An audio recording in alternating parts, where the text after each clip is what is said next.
How are you feeling? Hey mate. So I was just about to explain a little bit about how this has all come to fruition, and I suppose what's driven me to be able to put this content together to be able to help as many people as I can.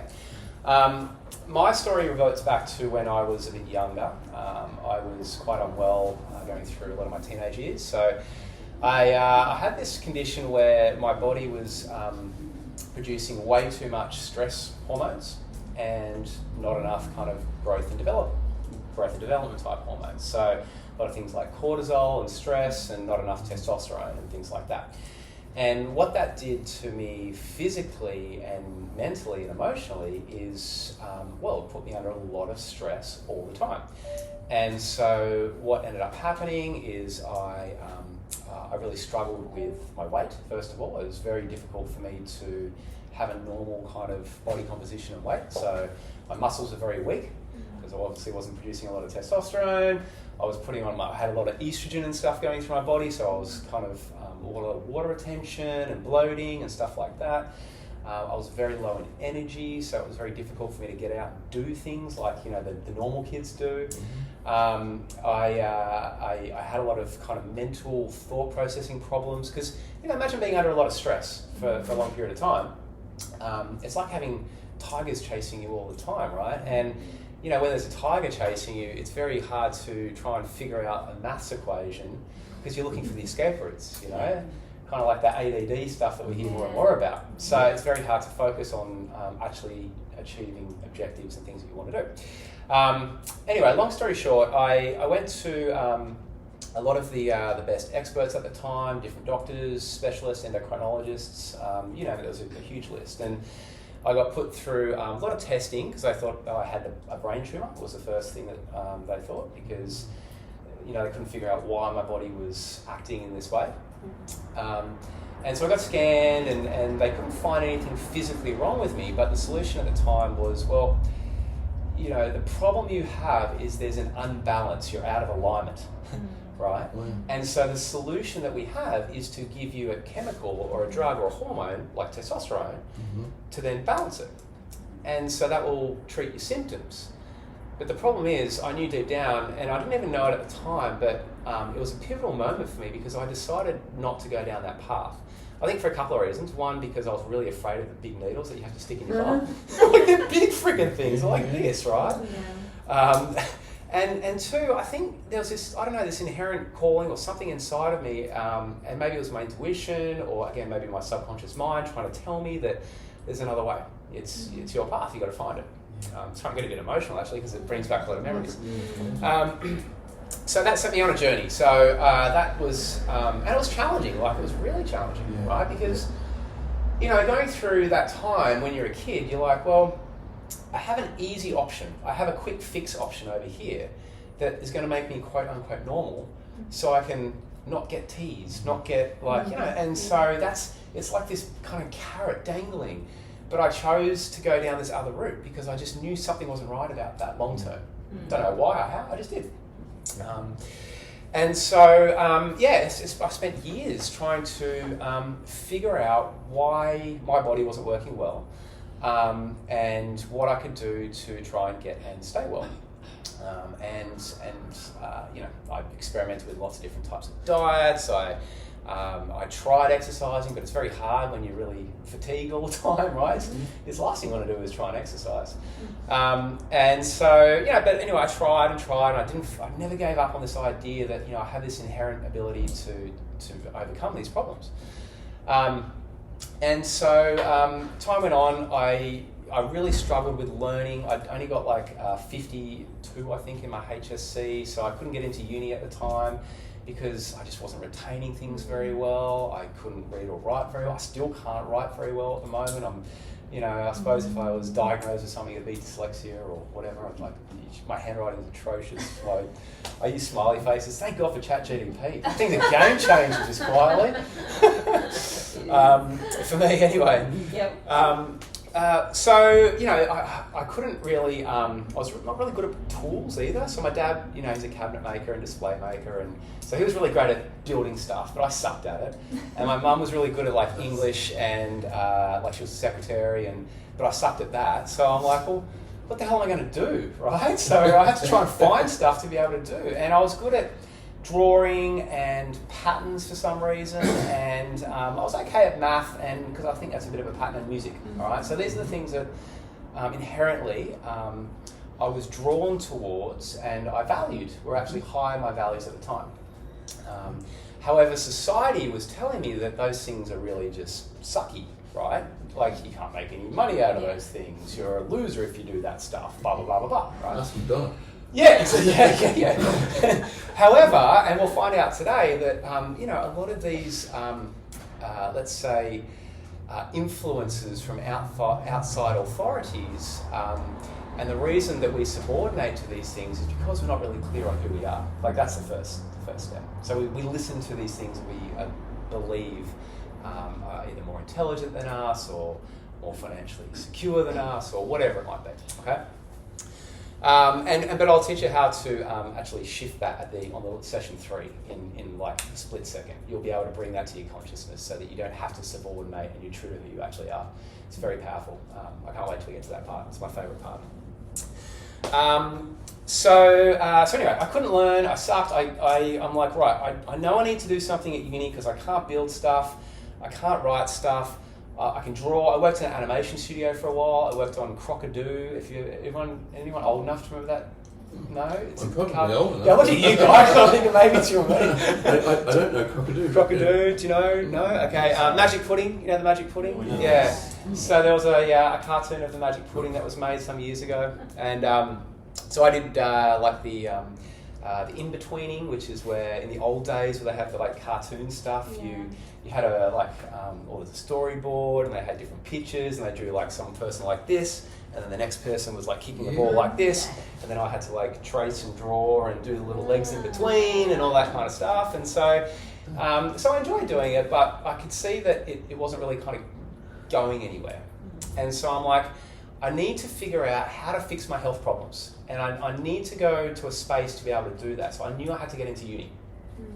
I didn't know how I was going to get in. So I went in and I just talked my way in. I kid you not. I went to, and because my grades weren't good enough, and I can't remember the person's name at the time. I just said, look, I don't know why, but I just know I have to be here. I'll do whatever it takes to learn whatever I need to learn so that I can help me be better at life, right? And so they let me in. And so I started doing an arts degree in computing science because, again, I had a bit of an understanding about numbers and patterns, and so I got okay grades in that. I sucked at everything else. And so I got in, and then I started failing. Pretty miserably again, because I didn't know how to learn. So a friend of mine at the time, he was studying chiropractic at Macquarie Uni, and he goes, look, why don't you come along to one of my lectures and just come and have a listen to what they say? And I said, all right, I'm a bit lost. I'm failing, computing science. I'm like struggling around, kind of not knowing where to go, point in which direction. And I rocked up to this lecture, and there's this a guy by the name of Dr. John Kelly. And whether it was divine intervention or whatever it was, right place and right time, law of attraction, we'll talk about that later as time goes on. But he said one thing that absolutely, again, shifted the direction of my life. Just in 1 hour, one thing changed everything for me. And he said to the statement that your body is self-healing and self-regulating. You don't need things from the outside in. You just need to be able to create a right environment so that you can work from the inside out. And this is profound, because my whole time I was trying to look for all these solutions to a lot of my own problems from the outside in, right? Whether it's medications or someone to fix you, or you know what I'm saying? And this is the model that we're kind of brought up in a lot in society, right? You're disempowered, and therefore you need to have people in authority to come in and tell you how to live your life. Does that sound about right? Yeah. And so whatever part of your life you don't empower yourself in, others are going to overpower you. So this put me on a trajectory. I'm like, right, I got to do this chiropractic thing. I got to figure out what this is, because this resonates with me. This is the solution. I don't know why, but it is. So I had to figure out how to learn, because that was a stepping stone, because I sucked at it. So what I did, and this is going to sound a bit weird and kind of strange, but I had a very good audio memory. Probably why I was good at music and some other things at the time. And so I listened to the lectures, and back then it was cassette tapes. So they had lectures, I went and I listened and I absorbed, and then I went back and then I re-listened to the tapes, and then I got the information, and then what I did was write I suppose a word that represented what that meaning was from what I learned. And from the words, I drew a picture. Okay? And so then I drew this kind of picture of all different words, and then I abbreviated the words down just to letters so I could streamline and create an image that was very small. But then when I got into exams, I put the little image down, and then I just extrapolated, boom, boom, boom, and I had all the answers. And then just went, brrr, walked out, done. And so it allowed me to get into a course with a 98 TER when I couldn't even do English, right? And so, and I'm not saying that because it's like, oh wow, that's so smart. It's nothing to do with that at all. It's the drive. When you want something bad enough, pardon me, you'll find a way, right? Every time, I promise you. And that's why going through what we're going to go through today, especially determining your core values, is so important.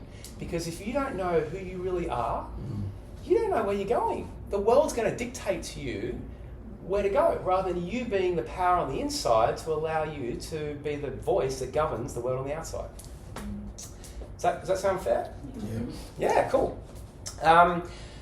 So, that kind of brings me to where I went through chiropractic, I graduated, I got out of uni. There were still some missing pieces to my puzzle, so I became a seminar junkie. Right? I was just like, I can learn now, I've got the bug, I need to figure out how to, like a sponge, and like, bring it in, you know? And I could see trajectory change. And so I went and listened to some of these great thought leaders from all around the world. So Joe Dispenza, Dr. DeMartini, a guy by the name of James Chestnut, you probably haven't heard of. There's a few other people, Bruce Lipton, who does a lot on epigenetics and genetics. Some of you may have heard of this, some of you, as you can see a few nodding heads. I travelled around the world, like I went to Canada, I went to LA, I went to New Zealand, to the college there to see Bruce, and so I worked with these guys one-on-one, right? Just because I'm like, just teach me. I'm a sponge, I know how to learn now, bring it in. And once I kind of put all the pieces together, within 8 months, I completely shifted my body from 108 kilos of overweight, fatigued, struggling, all that stuff, into me now. And I've sustained that for the last 20 years or so. Probably not that long. Maybe 15 years. Maybe my time's out. But so I suppose really I'm telling you this because what you will learn today, it can be a game changer for you if you want it to be. I really truly believe that. I'm certain of it because I've done it enough times with enough people to see the trajectory change. Good. So the thing that really I took home from all the stuff, all the learning, all the seminars, all the gurus that I went through is it came back to one basic principle. And that principle is that, and it's going to sound so simple, but we're animals. We're just animals, right? We're human beings. We're not superior to any other animal on the planet. We think we are. We project ourselves as being better or more superior. However, there's a bunch of universal laws and principles that govern all things on the planet, the universe, and we have to abide by those just like every other animal, tree, wind, whatever it is, element that we have. And so when I really kind of really understood that message, it gave me the idea. I'm like, well, if we're just animals and we have a genetic code like every other animal on the planet, well, there must be like a certain environment that we're going to work best in, right? We've had 0.02% genetic change in 40,000 years, which is not a lot. Right? But our environment has changed drastically, hugely, especially over the last probably 100 years or so. Massive shift. And that's why when you look at, I suppose, things on a biological level, you can see a lot of problems. Are you okay? Yeah. So that's right. I'm a kind of person who takes notes. Oh, go for it. Is that okay? Yeah. Do you need a pen and paper or something? No, I'd rather use a digital? Digital. Cool. Did you want? I am recording this, just my stuff as well, so I can give you a copy Oh, if yeah, you like, okay. if that's better. It's up to you. You can write down, record, do whatever you need. So yes, and so like a really good analogy to think of this is if I got, and some of you might have heard this before if you've been to a couple of my other talks. I know you have with the nutrition one.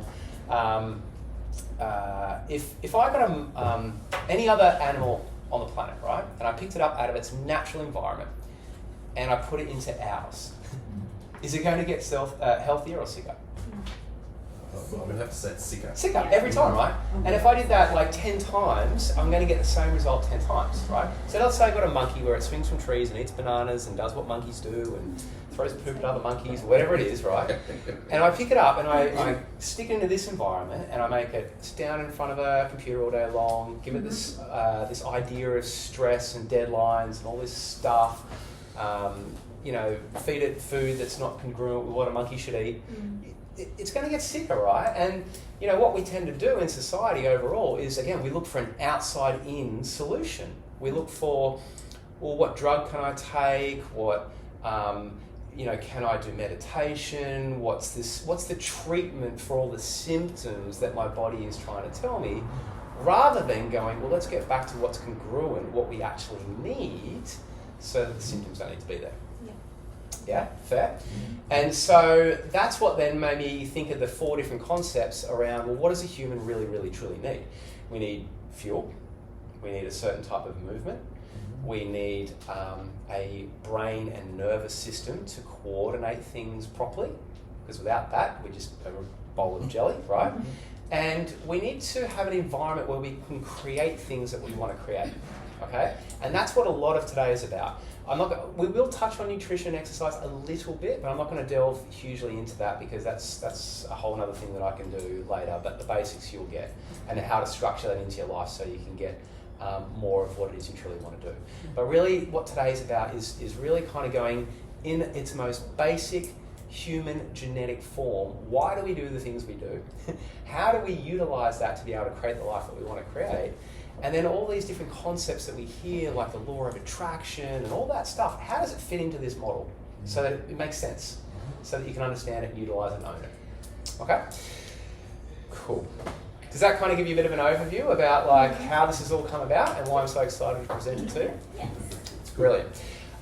So when we look at the human, let's say what drives a human to do human stuff, the thing that really comes front of mind is our value system, okay? We've all heard this term before, I'm guessing. Is that true? Yeah. We've heard of values, right? But a lot of the time, we don't really know what they are. And if I was to ask you, hey, what's your top 3 core values? I would guess most people in this room probably don't even know, right? But we know they're important, but we don't know why, and we don't know how to actually see them or use them. And then, we go, well, what's our purpose in life? And you go, well, I don't really know, right? Yeah. So that's what we're going to tackle today. And it's actually a lot more simple than what people realise. We have a lot of mystic kind of ideals around it, but it's actually, if you go back to, again, the human brain and the neurology about how things work, you can uncover why we do these things. Okay? So, where's my little pen? Values. UES, isn't it? Yeah. Yeah. Told you I suck at spelling. Values. Okay. So, first question. What are they? So, values are simply the voids that you're trying to fulfill in your life because you feel like you've missed out on something. I don't know if I agree with that. Okay, why's that? Because I think values are a benchmark in which we actually, it's a benchmark that we set for ourselves in how we are being in the world and how we are as humans. Why do we have them? Why? How are they formed? Through our belief system. The belief system, from the way I understand it, is it's like your worldview, which is driven by your values, your core values, the things that drive you. I'm getting back to really let's say we take a step back, because I agree with you, but let's take a step back and go let's get to the basics of why we form them, where they come from, why are they different for different people, And then once we kind of get that, then yes, I agree. I think you're just one step ahead. Oh, sorry. That's okay, it's cool. So let's go back. So if we go and say, through our life, let's say we start off as a baby, okay? And the way our brains develop is we have the brain and the spinal cord, and then as we grow older, our physical body starts to form and get stronger over certain things. But so too with our brain. So the primitive part of the brain, which is like the brainstem and the amygdala, and I think there's a little picture here in one of these little workbooks. I might, do we have a spare worksheet somewhere? I might just borrow that for a sec. That's right. Yeah, that's the one. Thanks, Graham. So really, the way it works is, so we start off, this primitive part of the brain is where a lot of our survival parts, instincts come from. How to stay alive stuff. Our amygdala, it's our, let's say, it's a core thing. From birth, it's activated, it's there. Like if you get a little baby and you put it on its tummy, if the brain and the body are actually coordinating properly, it'll know how to turn around so it can breathe, right? Or if it smells like breast milk, it will start to suckle because it knows to move towards something. If there's danger, it knows to move away from something, right? And so that part's kind of there. And then as we go through and have our life experiences through our sensory system, so stuff comes in, right, into our being, what happens is the more advanced parts of the brain start to generate with experiences, yes? And so they lay down connections more and more, and we've heard that term neuroplasticity, right? And Joe Dispenza, who you talked about before, he uses this term a lot. Little connections, they start off as bits of string in the brain, and then the more you do something, they turn into little bits of rope, and the more you do that, it turns into pieces of steel, and they become things that are now you and your traits and your personality types, right? And that's why it's very hard to just change straight away, because you've got steel bits in your brain, right? Driving you like electricity, just running you. So when we go through life experiences, when we, in our perceptions of how things work, if we feel like we're missing out on something, we're going to try and create a balance to then drive towards it. Okay, so think about it just for a second. Maybe even go back to some of your earlier stages of life. For me, right, I was bullied as a kid, right, which is exactly what I needed to be able to do this today, right, because it's what's driven me to be able to empower and teach other people. Does that make sense? Yeah. And then all the things that I suppose I had to learn, and why I learnt them was because of the voids I was trying to fulfill in my own life. Yes? Do we agree? Yeah. Absolutely. Yeah. I never thought of values like that, actually. Yeah, it's challenging, I think. Yeah, it's really It's good, isn't it? Yeah, I never thought of that. And actually, I think we're conditioned a lot by corporate values. Yeah. And we think that's kind of what we know, right? And we think that is rubbish and we're something we have to drive towards, but there wasn't necessarily understanding that there's a gap. Like, if you have corporate values, aren't you then saying there's a gap? And there usually is, actually. Yeah, there is. And this is why I work with a lot of corporate clients, right? Because corporations and companies, they'll have their values, right? Which most of them, they just make them up and they don't even know what they are, but they know they need them. So, and then they do what they want anyway, which is different what they say they're going to do. Sound right? Sorry? They'll sound the same. They'll just, hey guys, we need a vision, mission and purpose. Better kind of, what do you reckon, Bob? Oh, well, let's, I don't know, honesty. That's a good one. Yeah, everyone likes that. Let's put that in there. That's usually how it's formed, transparency. Right? Yeah, transparency. Yeah. And then they're probably doing the opposite. Yeah. Happy customers. So anyway, I help them actually formulate these values of a company, right? And then I help the top tier executives to then look at their own value system, right? And then work out how the values of the company are going to help the individuals achieve what they truly value. Does that make sense? And because when you can do that, all of a sudden there's a synergy and you move towards it. And you're wanting to move towards it rather than being forced towards it. You're not getting pushed uphill, you're actually getting out in the morning wanting to contribute. Yeah? So in your experience, would you say, because like people usually respond to pleasure or pain, right? Yes. So in your experience, Yep. would it believe and it would have been moving away from the pain that was your driving force to then create the next steps that you needed in order to... So yeah, exactly. So is it every the same sort of thing? bingo, and we go through a lot of that, pleasure and pain, parasympathetic, sympathetic, the balance. Yeah. Yes, absolutely. We actually try and find, you know what the mean is? You know, everyone's looking for a meaning, right? A meaning. The mean is the middle, the meaning, right? And so we're really trying to find that where the actual, let's say, you know, if I can get real deep on like, I'm not going to, but like quantum entanglement and quantum theory, right? You get a particle and antiparticle and you smash them together, you make light, right? If you get a positive and a negative emotion, you smash them together, what do you get? Enlightenment. Yeah. It's cool. It's real cool. When you kind of see it at that level, it's epic. It's like the Matrix. So let's get back into it. So they're formed by, in that kind of way, right?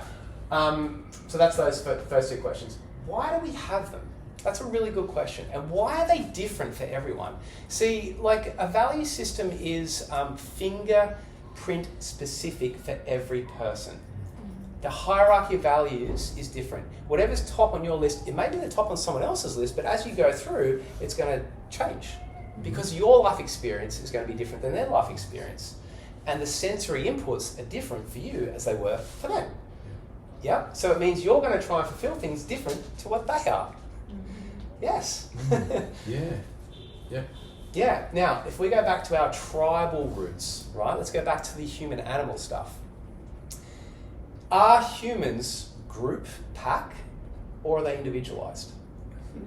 We have tribes, right? Yeah. And so in order for the tribe to survive, we need to have people that are going to be better at certain things, right? And so the bigger the tribe, what will tend to happen is we'll have different areas where people will excel in. Yes? Yes. And back when we go back to our tribal days, we used to encourage that, and it used to be this person is the healer of the tribe. This person is the hunter or the head hunter of the tribe. And they acknowledged it. They didn't try and force them into doing a role that they didn't really want to do, right? They were encouraged to be that person that they want to be. Yep. Yeah. And so when you kind of think about it, it makes sense that we have these different values, we have different areas of life that we tend to excel in as a group because we need it for the survival of the species. And what we will do, this gets really cool when you see it, right? You'll have different groups, like let's say I'm driven towards finance and this and that, right? And, you know, I want to try and control the other group over here, like the family-orientated group, and tell them how to live their lives. And they'll turn around and go, well, the family is more important than finance. And then, like, wars will start to happen, and then religions will start to have belief systems come into place, yes? And they'll start fighting over it. And here's the kicker. Maximum growth comes at the border of support and challenge. Our species needs both love and war to grow. Right? Because if you were just one-sided, if everything was just all the same for everything, we would have no challenge. And we wouldn't grow from it. We wouldn't learn from it. Imagine if I said to you, if I was trying to find a partner, right? And I said, I just want to do whatever you want to do. I'll just do whatever you tell me to do. They're going to go get a life. Right? You need challenge. You need both. Yeah. And like what we tend to do, and we'll get into this later on the third module, but when you meet someone, right, that you perceive as more support than challenge, you infatuate towards them, you see them as prey, you fear their loss, and so you change who you are because you fear losing them for a period of time. And then they start showing the other side that you don't see, you're blind to initially, and then you start taking them from the pedestal, and then you put them in the pit, and then you come back to your authentic self again. And then you fight. There's hugs and slugs in every relationship. Does that sound about right? Yes! It's mind-blowing when you see it. Hugs and slugs. Hugs and slugs. Sit on a coffee cup. Yeah, but it's true. Yeah, honey. Yeah, I've never met any relationship anywhere ever that's just all perfect all the time. It doesn't exist. It's not meant to exist, because in order for you to grow, you need support and challenge, right? You need a mixture of both. However, if you're supported too much, you don't grow. If you're challenged too much, you build resentment. Yeah. So why do we have it? That's the reason why, because we go back to our prehistoric ancestral days. You needed them for the species to grow and survive. Now, why do we live incongruently to what we truly want to do? And I think we've started answering that question already a little bit. Because what happens in the different areas of life, there's people that rise to the top, or groups that rise to the top, and then we look at them and we think they're smarter, better, more financially secure, whatever it is. And so we subordinate ourselves, we minimize ourselves, and we inject their values into us, and we try and change who we are. However, that's why we constantly fail at stuff, because you're not living authentically to who you actually truly are.